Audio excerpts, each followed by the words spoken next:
Friends, welcome to my YouTube channel online Vinay academy. मैं आपको मध्यकालीन भारत का इतिहास करा रहा हूँ। मैं इसके भाग 1 से लेकर भाग 8 तक पहले ही अपलोड कर चुका हूँ। अब मैं आज लेकर आया हूँ आपके साथ इसका भाग 9। अगर आपने इससे पहले के मेरे वीडियो नहीं देखे हैं तो कृपया करके प्लेलिस्ट में जाकर सारे वीडियो को आप देख लीजिए।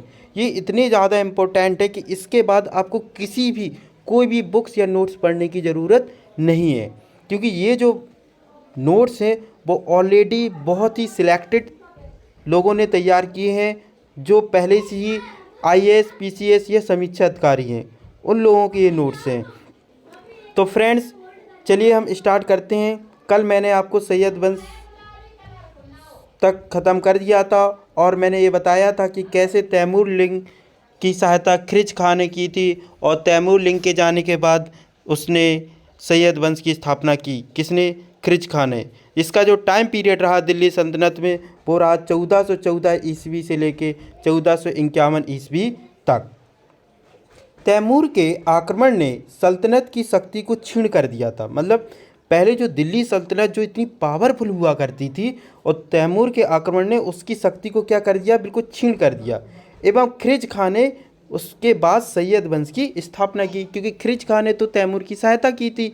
इसलिए उसके जाने के बाद खिरज खां ने दिल्ली सल्तनत पर सैयद वंश की स्थापना की।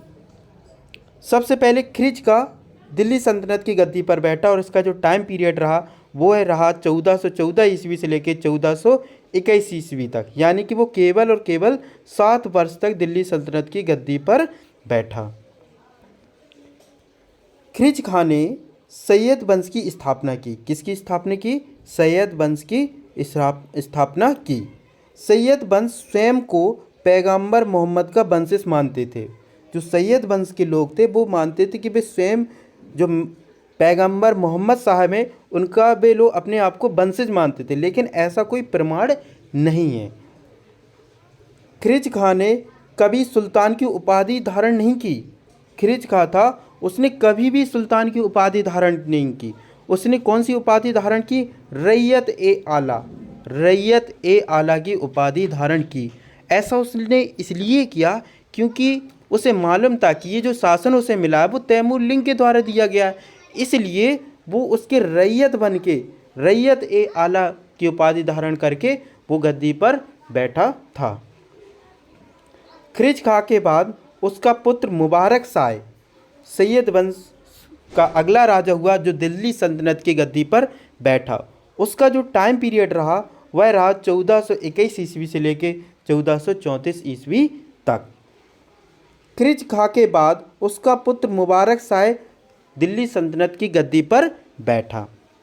मुबारक शाह ने विख्यात इतिहासकार याहिया बिन अहमद सरहिंदी, कौन?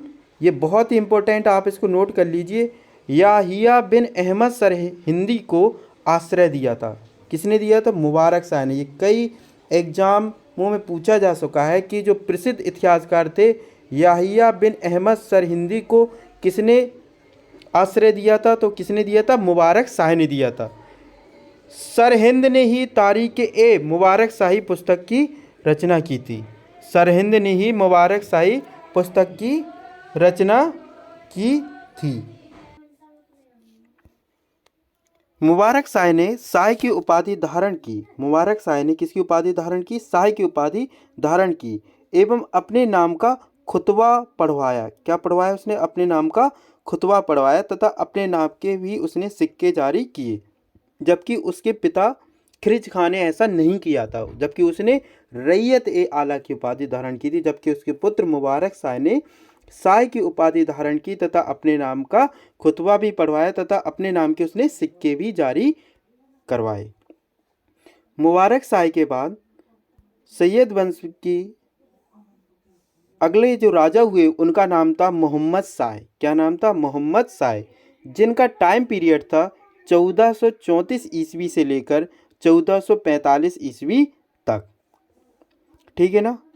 मुबारक शाह के बाद उसका दत्तक पुत्र मोहम्मद शाह राजगद्दी पर बैठा।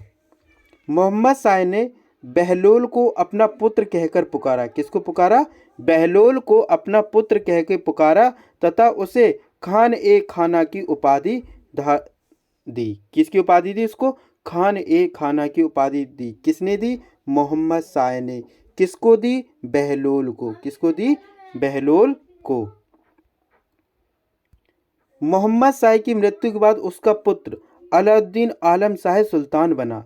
उसकी मृत्यु के बाद कौन बना? अलाउद्दीन आलम शाह सुल्तान बना। इसके बाद सैयद वंश में जो अगले राजा हुए उनका नाम था अलाउद्दीन आलम शाह, जिनका टाइम पीरियड था 1445 ईस्वी से लेकर 1450 ईस्वी, यानी इन्होंने केवल और केवल 5 वर्ष तक शासन किया। ये सैयद वंश के अंतिम शासक थे। तो अंतिम शासक कौन था? अलाउद्दीन आलम शाह। और संस्थापक या पहले शासक कौन थे? खिरजगा। इसको भी ध्यान रखिएगा कि एग्जामों में ये पूछ लिया जा सकता है कि सैयद वंश का अंतिम शासक कौन था? तो अलाउद्दीन आलम शाह। और प्रथम शासक कौन था? खिरजगा। या फाउंडर या संस्थापक कौन था? खिरजगा। इसे सैयद वंश का अंतिम शासक था। इसके समय दिल्ली सल्तनत की शासन की बागडोर सैयदों से निकलकर लोधियों के हाथ में आ गई थी, क्योंकि ये इसके शासनकाल में जो सैयद वंश था वो बहुत ज़्यादा कमज़ोर हो चुका था, और जो भी इसकी जो शासन की जो पकड़ थी वो सैयदों से निकलकर किनके पास आ गई? लोधियों के हाथों में चली गई थी। इसके बाद दिल्ली सल्तनत की गद्दी में सैयद वंश के बाद अगला जो वंश आया उसका नाम था लोधी वंश, जिसका टाइम पीरियड रहा 1451 ईस्वी से लेके 1526 ईस्वी तक। 1451 ईस्वी से लेके 1526 ईस्वी तक। और ये तुर्क नहीं थे, ये प्रथम अफगानी थे, यानी ये मूल रूप से अफगान के रहने वाले थे, ये टर्की नहीं थे। स्थापना के बारे में पढ़ते हैं। लोधी वंश की स्थापना सैयद वंश के अंतिम शासक अलाउद्दीन आलम शाह द्वारा राज्य त्यागने के पश्चात बहलोल लोधी ने की थी। क्योंकि सैयद वंश का जो अंतिम शासक था अलाउद्दीन आलम शाह ने, उसने अपना राज्य त्याग दिया था, और जो बहलोल लोधी था उसने वहाँ पर लोधी वंश की स्थापना की। लोधी जो थे वो अफगानी थे। ये मुख्यतः व्यापारियों के रूप में भारत आए थे। पहले इनका टारगेट सिर्फ भारत में व्यापार करना ही था। इन्होंने दिल्ली सल्तनत में सेवाएं एवं प्रशासनिक पदों पर कार्य भी किया। जब सल्तनत की शक्ति कम हुई तो लोधियों ने अपने वंश की स्थापना कर ली। तो लोधी वंश में जो पहले राजा हुए उनका नाम था बहलोल लोधी, जिनका टाइम पीरियड था 1451 से लेके 1489 ईस्वी तक, यानी 1451 ईस्वी से लेके 1489 ईस्वी तक इन्होंने शासन किया। बहलोल लोधी राज दरबार में सिंहासन पर न बैठकर दरबारियों के बीच बैठता था। यही इसका सबसे बड़ा पॉइंट है। इसको आप, जो किसी भी राजा ने ऐसा नहीं किया जो बहलोल लोधी ने किया। आप इतिहास के कोई भी राजा की कहानी पढ़ लीजिए, कोई भी राजा ऐसा नहीं था कि वो दरबारियों के बीच में बैठता हो और सिंहासन पर ना बैठता हो। लेकिन बहलोल लोधी ही एकमात्र एक ऐसा राजा हुआ जो कभी भी सिंहासन पर ना बैठकर दरबारियों के बीच बैठता था। लोधी वंश सल्तनत पर शासन करने वाला पहला अफगान शासक था, क्योंकि ये लोग तो, वो लोग तो पहले तुर्की थे, और ये लोग लोधी वंश जो थे वो पहले शासक थे। बहलोल लोधी ने जौनपुर के शासक हुसैन शाह को पराजित किया। जौनपुर जो राज्य है ना, उसके शासक हुसैन शाह को पराजित किया तथा अपने पुत्र बारबक शाह को जौनपुर का शासक बनाया, और उसका जो पुत्र था बारबक शाह उसको जौनपुर का राजा बनाया। बहलोल लोधी ने ग्वालियर के शासक मान सिंह को हराया। ग्वालियर के शासक उस समय जो तत्कालीन ग्वालियर के राजा थे मान सिंह, उसको हराया, और वहीं से लौटते समय उसकी मृत्यु हो गई। इसके बाद लोधी वंश में जो अगले राजा हुए उनका नाम था सिकंदर लोधी, जिनका टाइम पीरियड रहा 1489 ईस्वी से लेकर 1517 ईस्वी तक। सिकंदर लोधी बहलोल लोधी का उत्तराधिकारी था। उसका नाम निजाम खां था। वैसे उसका असली जो नाम था वो नाम था निजाम खां था। सिकंदर लोधी ने भूमि मापन हेतु गज ए सिकंदरी पैमाना अपनाया। सिकंदर लोधी ने भूमि मापने हेतु एक नया पैमाना लेकर आए, उनका नाम रखा उन्होंने गज ए सिकंदरी। सिकंदर लोधी ने ही 1504 ईस्वी में आगरा नगर की स्थापना की, यानी जो आप वर्तमान में जो आप हम लोग आगरा देखते हैं उसकी स्थापना किसने की थी? सिकंदर लोधी ने। कब की थी? 1504 ईस्वी में। 1504 ईस्वी यानी कि 1504 ईस्वी में आगरा नगर की जो स्थापना वो सिकंदर लोदी ने की थी, और उसके 2 साल बाद यानी कि 1506 ईस्वी में उसने आगरा को अपनी राजधानी बनाया। सिकंदर लोदी गुलरुखी के नाम से अपनी फारसी में कविताएं लिखता था। वेरी इंपॉर्टेंट, ये कई बार पूछा गया है कि वह कौन सा शासक था जो गुलरुखी के उपनाम से फारसी में कविताएं लिखता था, तो वह था सिकंदर लोदी। सिकंदर लोदी के यही 3 और 4 काम बहुत ज़्यादा फेमस है। एक तो उसने अपना पैमाना चलवाया गजे सिकंदरी, दूसरा उसने आगरा नगर की स्थापना करवाई, और तीसरा वो गुलरुखी के उपनाम से फारसी में कविताएं लिखता था। सिकंदर लोदी ने कुतुब मीनार की मरम्मत भी करवाई थी। सिकंदर लोदी ने मुहर्रम एवं ताजिए निकलवाना बंद कर दिए थे। उसके शासनकाल में मुहर्रम एवं ताजिए की अलाउ नहीं था। इसके समय में गान विद्या के एक श्रेष्ठ ग्रंथ लज्जत ए सिकंदर शाही की रचना हुई थी। कौन सी ग्रंथ? लज्जत ए सिकंदर शाही की रचना हुई थी।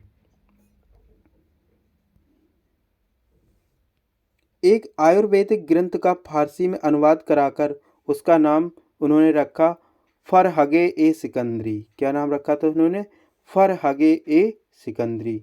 सिकंदर लोदी ने मुसलमान स्त्रियों को पीरों और संतों की मजार पर जाने से रोक लगा दी थी। मतलब कोई भी मुसलमान स्त्री किसी पीर या संत की मजार पर नहीं जा सकती थी। सिकंदर लोदी के बाद जो लोदी वंश में जो अगले राजा हुए उनका नाम था इब्राहिम लोदी। क्या नाम था? इब्राहिम लोदी, जिनका टाइम पीरियड था 1517 ईस्वी से लेकर 1526 ईस्वी तक। सिकंदर लोदी के बाद इब्राहिम लोदी दिल्ली सल्तनत का सुल्तान बना, और यह लोदी वंश का सबसे अंतिम शासक भी था, क्योंकि इसके बाद तो बाबर ने हमला करके इसे छुड़ा लिया था और मुगल वंश की स्थापना कर दी थी। गृह युद्ध से बचने के लिए अफगान अमीरों ने सिकंदर लोदी के अन्य राज्यों को उसके 2 पुत्रों में विभाजित कर दिया था। यानी कि जो गृह युद्ध ना हो उसके लिए अफगान अमीरों ने क्या किया था, सिकंदर लोदी के जो दूसरे राज्य थे उनको अब 2 पुत्रों में बांट दिया था। इब्राहिम लोदी को उसने दिया था दिल्ली का सुल्तान, और जलाल लोदी को दिया था जौनपुर राज्य। 1517 और 18 के बीच इब्राहिम लोदी तथा राणा सांगा के बीच घटोली राजस्थान में युद्ध हुआ था, जिसमें इब्राहिम लोदी की बहुत बुरी तरीके से हार हुई थी। इसके बाद हम देखते हैं पानीपत का प्रथम युद्ध, जो कि 21 अप्रैल 1526 ईस्वी में लिखा गया है, जो कि इतिहास का एक बहुत ही महत्वपूर्ण युद्ध है। इब्राहिम के पास सेना अधिक थी परंतु सुसंगठित नहीं थी, क्योंकि जो पानीपत का जो प्रथम युद्ध था वो किसके किसके बीच में हुआ था? वो हुआ था इब्राहिम और उधर से था बाबर। कौन था? बाबर। कब हुआ? 1526। ये पानीपत का प्रथम युद्ध था। इब्राहिम के पास सेना बहुत अधिक थी परंतु सुसंगठित नहीं थी। बाबर के पास तोपखाना था एवं कुशल तोपची उस्ताद अली और मुस्तफ़ा भी बाबर के साथ थे। इब्राहिम के पास सेना तो बहुत ज़्यादा थी लेकिन वो सुसंगठित नहीं थी, लेकिन बाबर के पास तोपखाना हुआ करता था और कुशल उसके पास तोपची हुआ करते थे, जैसे उस्ताद अली और मुस्तफ़ा। बाबर ने तुलुगामा पद्धति एवं रूमी विधि का प्रयोग किया था पानीपत के प्रथम युद्ध में। कई बार एग्जाम में पूछा गया है कि पानीपत का जो प्रथम युद्ध हुआ है उसमें बाबर ने कौन सी पद्धति का प्रयोग किया था? तुलुगामा पद्धति एवं रूमी विधि का प्रयोग किया था। सिकंदर लोदी की सेना में हाथियों पर सैनिक अधिक थे जबकि बाबर के पास घुड़सवार अधिक थे। मतलब सिकंदर लोदी के पास जो हाथियों की सेना अधिक थी जबकि बाबर के पास घुड़सवार अधिक थे। जबकि हाथी सुस्त हुआ है और घुड़सवार तेज होते हैं, एक ये भी पॉइंट नोट करने वाली है। इब्राहिम लोदी एक कुशल सेनानायक एवं पराक्रमी नहीं था। इब्राहिम लोदी ने हमला न करके इंतजार किया एवं बाबर ने रात में अचानक आक्रमण कर दिया, और इसमें इब्राहिम लोदी बुरी तरीके से पराजित हुआ था और जो बाबर थी उसकी विजय हुई थी। ये होती क्या है? तुलगमा पद्धति। तुलगमा पद्धति एक छल नीति है। तुलगमा पद्धति जो होती है, कई बार आपने सुना होगा कि ये तुलगमा पद्धति है क्या, तो चलिए हम इसके बारे में आपको बताते हैं कि क्या है तुलगमा पद्धति। तुलगमा पद्धति एक छल नीति है। इसमें सेना को कई टुकड़ों में बांट दिया जाता है और विपक्षी सेना पर सामने एवं पीछे से घेर कर आक्रमण किया जाता है। बाबर ने यह पद्धति उज़्बेकों से सीखी थी। जो उज़्बेकिस्तान में जो लोग रहे हुआ करते थे उनके विद्रोहियों से इसने सीखी थी। यानी कि सेना के पहले कई टुकड़ों में बांट देते हैं, फिर विपक्षी सेना पर सामने से और पीछे से भी घेर के आक्रमण करते हैं। अब पढ़ते हैं सल्तनत कालीन जो चला उसमें क्या क्या उसका स्थापत्य रहा, उसके बारे में पढ़ते हैं। तो सबसे पहले हमारे पास जो मस्जिद आती है उसका नाम है कुब्बत उल इस्लाम मस्जिद। ये भारत की पहली मस्जिद थी और इसका निर्माण करवाया था कुतुबुद्दीन ऐबक के द्वारा। पहले ये जैन मंदिर था, बाद में विष्णु मंदिर बना और ऐबक ने इसे मस्जिद बना दिया। यानी कि जो कुब्बत उल इस्लाम मस्जिद है वो पहले जैन मंदिर था, बाद में इसको विष्णु मंदिर बनाया गया और बाद में कुतुबुद्दीन ऐबक ने इसे मस्जिद बना दिया। भारतीय इस्लामिक शैली में निर्मित यह प्रथम स्थापित है। इसका विस्तार इल्तुतमिश तथा अलाउद्दीन खिलजी ने भी किया। यही शैली का प्रयोग जो कुतुबुद्दीन ऐबक ने किया, उसी शैली का प्रयोग इल्तुतमिश तथा अलाउद्दीन खिलजी ने भी किया। इसके बाद दूसरा दिल्ली सल्तनत में अगला जो स्ट्रक्चर बनाया गया वो था अढ़ाई दिन का झोपड़ा। अजमेर में इसका निर्माण किसने करवाया था? कुतुबुद्दीन ऐबक ने। जो अढ़ाई दिन का झोपड़ा है उसका निर्माण अजमेर में हुआ था और इसका निर्माण किसके द्वारा कराया गया था? तो कुतुबुद्दीन ऐबक ने। पहले ये संस्कृत विद्यालय था। इसकी दीवारों पर हरि केली नाटक के अंश हैं। किसके अंश है? हरि केली नाटक के अंश। इसको आप नोट कर लीजिए प्रिय छात्रों कि इस जो अढ़ाई दिन के झोपड़े पर किसके कौन से नाटक के अंश अंकित हैं? तो हरि केली नाटक के अंश अंकित है। दिल्ली सल्तनत में अगली जो महत्वपूर्ण स्थापित मीनार थी वो थी कुतुब मीनार। इसका निर्माण भी कुतुबुद्दीन ऐबक ने ही शुरू किया था और इसको पूरा किया था इल्तुतमिश ने। इल्तुतमिश ने इसकी 3 मंजिलें बनवाई थी। फिरोज शाह तुगलक ने मरम्मत की करवाई तथा 1 मंजिल बनवाई तथा सिकंदर लोदी ने भी मीनार की मरम्मत भी करवाई थी। इसके बाद सल्तनत काल में अगला था सुल्तानगढ़ी का मकबरा। इसका निर्माण इल्तुतमिश ने करवाया था और ये सुल्तानगढ़ी का मकबरा कहाँ पर है? दिल्ली में। इस मकबरे का निर्माण इल्तुतमिश ने अपने बड़े बेटे नसरुद्दीन महमूद के अवशेषों पर करवाया था। वर्तमान में यह मकबरा दिल्ली में हिंदू मुस्लिम एकता का प्रतीक है। इसके बाद देखते हैं अगला था अतारकिन का दरवाज़ा। इसका निर्माण भी इल्तुतमिश ने नागौर जो कि राजस्थान में पड़ता है में करवाया था। यानी अतारकिन का जो दरवाज़ा है वो इल्तुतमिश ने करवाया था। कहाँ करवाया था? नागौर में जो कि राजस्थान में। यह अकबर के बुलंद दरवाजे का प्रेरणा स्रोत है।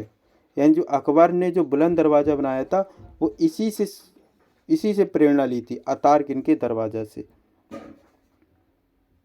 इसके बाद अगली जो सल्तनत काल में जो मीनार हुई, जो स्थापित कला हुई वो थी हौज आ शमसी ईदगाह। क्या था? हौज आ शमसी ईदगाह। इल्तुतमिश ने इसको बदायूं में बनवाया था। बदायूं जो कि यूपी में पड़ता है, जानते हैं आप लोग। कहाँ पे बनवाया था? बदायूं में। अगला है अलाई दिन का दरवाज़ा। अलाई दरवाज़ा जो है ना, अढ़ाई दिन का दरवाज़ा नहीं है ये, सॉरी है अलाई दरवाज़ा। अलाई दरवाज़ा यह कुब्बत उल इस्लाम मस्जिद का दक्षिणी प्रवेश द्वार है। जो कुब्बत उल इस्लाम मस्जिद है उसके दक्षिणी द्वार को अलाई दरवाज़ा कहते हैं। इसे अलाउद्दीन खिलजी ने 1311 ईस्वी में बनवाया।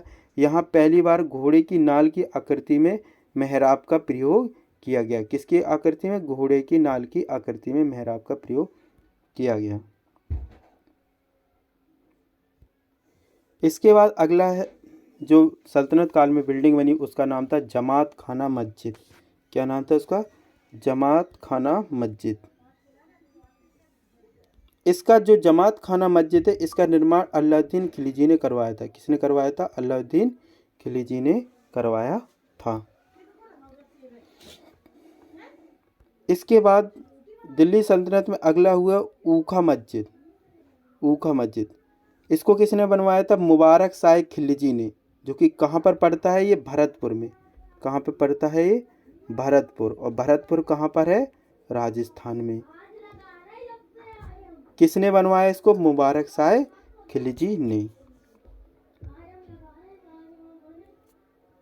इसके बाद अगला बना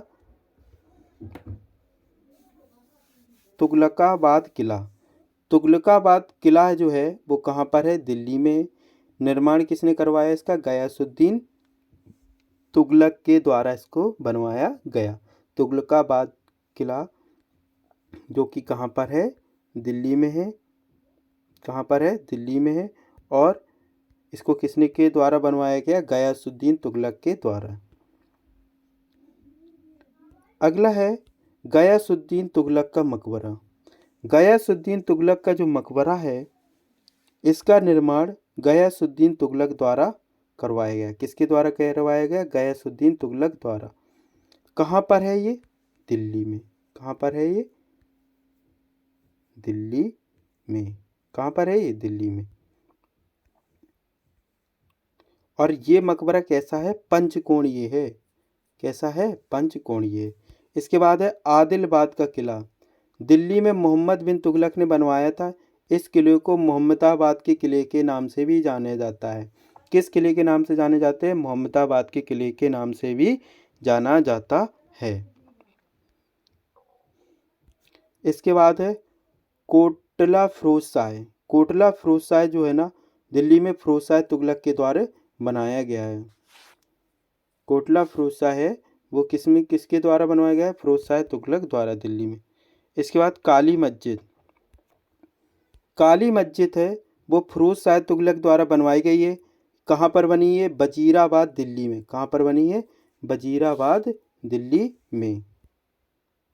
इसके बाद अगली जो है स्थापित कला वो है खान ए जहां तेलगानी मकबरा। खान ए जहां तेलगानी मकबरा। निजामुद्दीन दिल्ली में स्थित ये अष्टकोणीय मकबरा है। अष्टकोणीय मकबरा का मतलब समझ रहे? इस शेप में, इस शेप में मकबरा अष्टकोणीय। 1 2 3 4 5 ये 6, ये 6 है, सॉरी अष्टकोणीय। अष्टकोणीय इस तरीके से।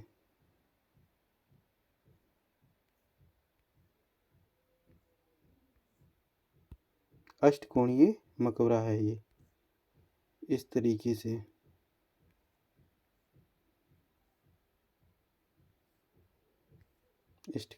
अष्टकोणीय जैसा हमारा ऑक्टोगन होता है। इसके बाद देखिए दिल्ली सल्तनत के महत्वपूर्ण अधिकारी। सबसे पहले आरज ए मुमालिक। आरज ए मुमालिक किसको कहते थे? सैन्य विभाग का प्रधान हुआ करता था। किसका प्रधान हुआ करता था? सैन्य विभाग का प्रधान। इसके बाद इंसा ए मुमालिक। इंसा ए मुमालिक किसका प्रधान था? पत्राचार विभाग का प्रधान था। रिसालत ए मुमालिक किसका था? विदेश विभाग का प्रधान को कहते थे। मुस्तौफी ए मुमालिक किसको कहते थे? राज्य व्यय की जांच करने वाले को। मुशारिफ ए मुमालिक किसको बोलते हैं? राज्य आय की जांच करने वाला। बरीद ए मुमलिक किसको कहते हैं? गुप्तचर विभाग के प्रधान को। काजी उल कुजात किसको कहते हैं? न्याय विभाग के प्रधान को। मुफ्ती किसको बोलते थे? मुफ्ती उसको बोलते थे धर्म की व्याख्या करने वाले को। मुशारिफ किसको बोलते थे? किसानों से भूमि कर लेने वाले को मुशारिफ बोलते थे। सल्तनत काल के प्रमुख विभाग नाम तथा उनके क्या क्या काम है। सबसे पहले देखो दीवाने विजारत। क्या विभाग था ये? वजीर का विभाग। दीवाने आरिज किसका विभाग था? सैन्य विभाग। दीवाने इंसा और दीवाने अशरफ ये दोनों कौन से थे? पत्राचार विभाग। दीवाने अमीर कोही कृषि विभाग था। इसको किसके द्वारा बनवाया गया था? मोहम्मद बिन तुगलक के द्वारा बनवाया गया। दीवाने मुस्तखराज कौन सा था? राजस्व विभाग। किसने बनवाया था इसको? अलाउद्दीन खिलजी के द्वारा। दीवाने ए वकूफ व्यय विभाग होता था। इसको जलालुद्दीन खिलजी द्वारा बनवाया गया था। इसके अलावा देखिए महत्वपूर्ण तत्वों की बात करें तो मोहम्मद बिन तुगलक को प्रिंस ऑफ मैनीरस की उपाधि मिली थी। कौन सी उपाधि मिली है? प्रिंस ऑफ मैनीरियस। फिरोज शाह तुगलक एकमात्र ऐसा शासक था जिसने आय का ब्यौरा तैयार करवाया था जो 6 करोड़ 75 लाख की थी। कितनी आय थी? 6 करोड़ 75 लाख। यानी पहला दिल्ली का सुल्तानत का पहला शासक, दिल्ली सल्तनत का पहला शासक जिसने आय का ब्यौरा तैयार करवाया था, जो उस समय था उसका 6,75,00,000। मोहम्मद गौरी ने कहा था कि अन्य मुसलमानों के एक बेटा हो सकते हैं या दो, मेरे अनेक हजार बेटे हैं। विश्वासघात से उसका आरंभ हुआ, दानशीलता पर वह विकसित हुआ और आतंक में उसका अंत हुआ। यह कथन डॉक्टर RS शर्मा ने अलाउद्दीन खिलजी के लिए कहा है। किसके लिए कहा है? अलाउद्दीन खिलजी ने कहा, क्योंकि उसने विश्वासघात से अपना आरंभ किया, दानशीलता पर विकास किया और आतंक में उसका अंत हो गया। वो किसके लिए कहा है? अलाउद्दीन खिलजी। किसने कहा? डॉक्टर RS शर्मा के द्वारा। सल्तनत काल में 5 प्रकार के टैक्स थे, जो कर थे वो 5 प्रकार के टैक्स लिया करते थे राजा। पहला था जजिया, गैर मुसलमानों पर लगाए जाने वाला एक धर्म कर था, जिसके बदले में उसके जीवन तथा संपत्ति की रक्षा होती थी। स्त्रियां, बच्चे, भिखारी, पुजारी, साधु इस कर से मुक्त थे। किनको किनको नहीं देना था? स्त्रियों को, बच्चे को, भिखारी को, पुजारी को, साधु को। फिरोज तुगलक ने इसको ब्राह्मणों पर भी जजिया कर लगाया था, जो पहले नहीं दिया करते थे। दूसरा जो कर था वो था जक़ात। जक़ात भी एक धार्मिक कर था, जो कि मुसलमानों से लिया जाता था, उन्हीं की भलाई के व्यय पर खर्च करने के लिए, और इसकी दर जो थी वो 2 से लेके 2.5% थी। दिल्ली सल्तनत में अगला जो टैक्स वसूला जाता था उसको बोलते थे खुम्स। क्या बोलते थे? खुम्स। लूट, खान अथवा भूमि में गड़े हुए खदानों से प्राप्त धन को खुम्स बोलते थे। इसका 1/5वां भाग पर राज का अधिकार होता था और शेष 4/5 भाग पर सैनिकों का अधिकार होता था। मतलब जो सैनिक ढूंढते थे उसको, उसमें से 1/5वां हिस्सा तो राजा को चला जाता था और बाकी जो 4/5वां भाग है वो सैनिकों को दिया जाता था। इसके बाद अगला जो टैक्स दिल्ली सल्तनत में लगता था उसका नाम था खराज। क्या था? खराज। गैर मुसलमानों से लिए जाने वाले एक भूमि टैक्स था। इसके अलावा दिल्ली सल्तनत में जो अगला टैक्स लगता था उसको बोलते उस्र। मुसलमानों से लिए जाने वाला जो भूमि कर जो 5 से 10% के बीच हुआ करता था।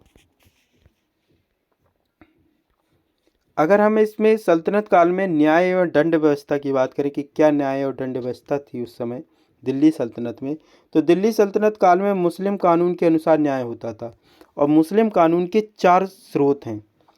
कौन से? पहला कुरान, दूसरा हदीस, तीसरा इजमा और चौथा कयास। क्योंकि दिल्ली सल्तनत में जो भी न्याय होता था वो इस्लाम के अनुसार होता था। उसमें 4 चीज़ों को इसके स्रोत थे न्याय के। पहला तो कुरान के अनुसार, दूसरा हदीस के अनुसार, तीसरा इजमा के अनुसार और चौथा कयास के अनुसार। आइए देखिए, पढ़ते हैं इनके बारे में। कुरान जो है ना वो मुस्लिम कानूनों का एक प्रमुख स्रोत है। हदीस में पैगंबर के कथनों एवं कार्यों का उल्लेख किया गया कि पैगंबर ने क्या क्या कार्य और क्या क्या कहा है।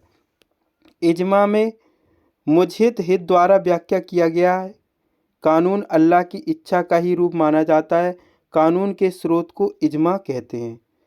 मुजहिद इस्लामी कानूनों की व्याख्या करने वाले विधि शास्त्री थे। जो मुजहिद थे वो इस्लामी कानूनों की व्याख्या करने वाले एक विधि शास्त्री थे। कौन थे? मुजतहिद। मुजतहिद द्वारा व्याख्या किया गया कानून अल्लाह की इच्छा का ही रूप माना जाता है। कानून के स्रोत को ही इन्होंने इजमा कहा है। कयास क्या होता था? कयास तर्क एवं विश्लेषण के आधार पर इस्लामी कानूनों की व्याख्या करता था। लॉजिक के अनुसार, लॉजिक लगता था इसमें कि भाई ये सही है या गलत है। फ़िक़ह क्या होता था? फ़िक़ह इस्लामी धर्मशास्त्र को कहते हैं।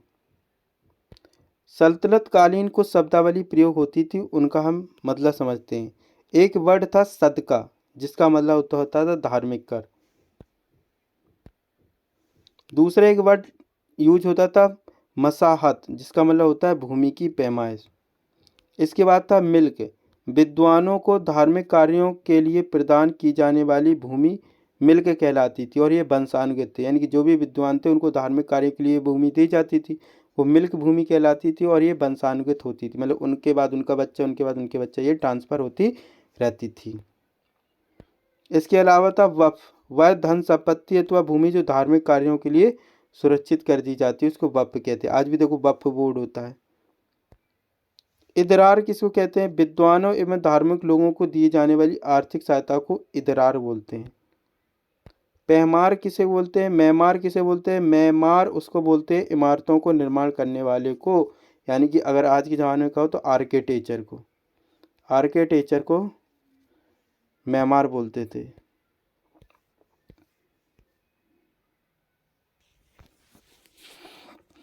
अब हम बात कर रहे हैं भक्ति आंदोलन के बारे में। भक्ति आंदोलन को हम अगले वीडियो में बताएंगे। इस वीडियो को हम यहीं पर ख़त्म करते हैं। प्रिय छात्रों, अगर आपको ये मेरा वीडियो पसंद आया है तो कृपया इसको सब्सक्राइब अवश्य करें। प्लीज़ आप लोग सब्सक्राइब नहीं करते हैं, प्लीज़ मैं आप लोगों से रिक्वेस्ट कर रहा हूँ कि आप लोग सब्सक्राइब अवश्य करें, क्योंकि सब्सक्राइब करने से ही मैं अगले वीडियो बनाने के लिए मोटिवेटेड होता हूँ। लाइक भी करें और आप जितने भी फ्रेंड ग्रुप हैं उनमें शेयर भी करें। Thank you for watching. मिलते हैं अगले वीडियो में।